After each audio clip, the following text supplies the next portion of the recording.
தேர்தல் களத்தில் எந்த தேர்தல் களத்திலும் ஒரு பொறுப்பேற்று வெற்றி என்ற இலக்கை எட்ட இயலாத சூழ்நிலை ஏற்பட்டதன் அடிப்படையிலேதான் 2024க்கு பிறகு நாடாளுமன்ற தேர்தல் முடிவுக்கு பிறகு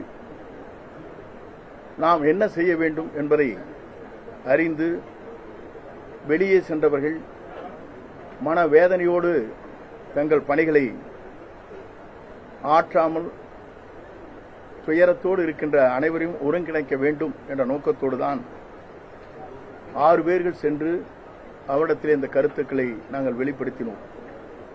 ஆனால் அந்த கருத்துக்கள் வெளிப்படுத்தியதற்கு பிறகு பத்திரிகைகள் செய்திகள் எல்லாம் தொடர்ந்து 4 மாத காலம் 6 பேர் சந்தித்தார்கள், கருத்துக்களை சொன்னார்கள்.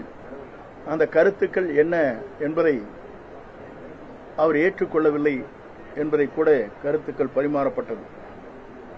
அதற்கு பிறகுதான் செய்தியாளரை சந்திக்கின்ற போது யாருமே என்னை பார்க்கவில்லை, அத்தனையும் பச்சைப்பு என்று தலைமை கழகத்திலே அவர் பத்திரிகையாளர் சந்திப்பிலே உரையாற்றினார்.